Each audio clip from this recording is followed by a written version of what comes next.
የኢትዮጵያ የውጭ ገቢ ንግድ ሀገሪቱ ከውጭ አበዳሪዎች ያገኘቻቸውን ብድሮች ከፍሎ መጨረስ የሚችል አለመሆኑን የኢትዮጵያ ኢኮኖሚክ ባለሙያዎች ማህበር አስታውቋል። ይህም ሀገሪቱ ያለባት ዕዳን መክፈል የማትችልበት ሁኔታ ላይ እንደምትገኝ ማድረጉን ማህበሩ ይፋ ባደረገው ጥናትም አስታውቋል። ማህበሩ ባደረገው ጥናት መሰረት ባለፉት ዓመታት ተጀምረው ያልተጠናቀቁ ፕሮጀክቶች መብዛትና በቂ ጥናት የተደረገባቸው አለመሆኑ ለሀገሪቱ የውጭ ብድር መስፋት አይነተኛ አስተዋጽኦ እንደነበራቸውም ተነስቷል።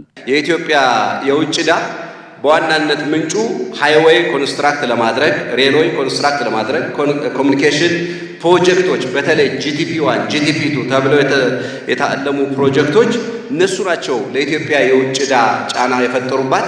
ከፍተኛ ከ2015 እስከ 2022 ድረስ በነበረው ከፍተኛው የዕዳ ምንጮች እነዚህ ተጀምረው ያላለቁ ፕሮጀክቶች ናቸው። ከዛ ቀጥሎ ኢንዱስትሪው ላይ ኤሌክትሪሲቲ እና ቱሪዝም ላይ የወጡ ፕሮጀክቶች እነዚህም የሀገሪቱ የውጭ ዕዳ ጫና ምንጮች ናቸው። የሚያሳዝነው እነዚህ ፕሮጀክቶች ደግሞ አለማለቃቸው ነው።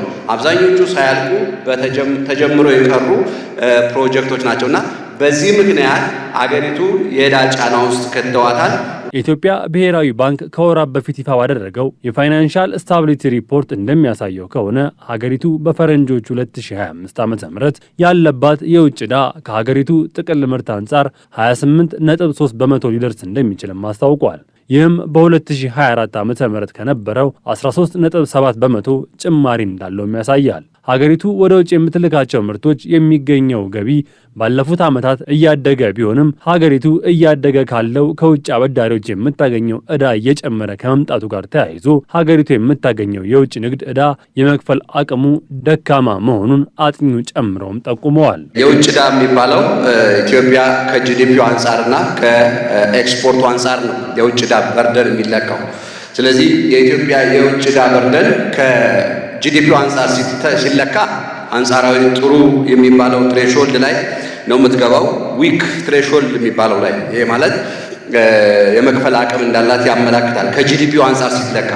ትክክለኛው የውጭ ዕዳ ለመክፈል ግን ኤክስፖርት ነው መለኪያውና ከኤክስፖርት አንጻር ሲለካ ኤክስፖርት ሬሾ ሲወሰድ ኢትዮጵያ ስትሮንግ ትሬሾልድ ወይም አደገኛው መስመርን አለፍ ያለችበት እዛ አካባቢ ነው ያለችው።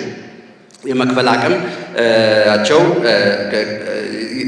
መክፈል ለማይችሉ ለሚሉት ላይ ለመድረስ ኦልሞስት ደርሳለች የሚለው ላይ ያሳያል። በዚህ ዓመት ብቻ በዕዳ ሽግሽግ ከ3.5 ቢሊዮን በላይ ዶላር ማትረፍ እንደቻለች ጠቅላይ ሚኒስትር ዶክተር አብይ አህመድ ከዚህ ቀደም ለሕዝብ ተወካዮች ምክር ቤት መናገራቸውም ይታወሳል። የተጀመሩና ያልተጠናቀቁ ፕሮጀክቶች እንዲጠናቀቁ እንዲሁም መንግስት የጀመረውን በዓመታዊ በጀት ላይ ለውጭ ዕዳ መክፈል አጠናክሮ መቀጠል እንዳለበት ዶክተር አረጋ ጠቁመዋል።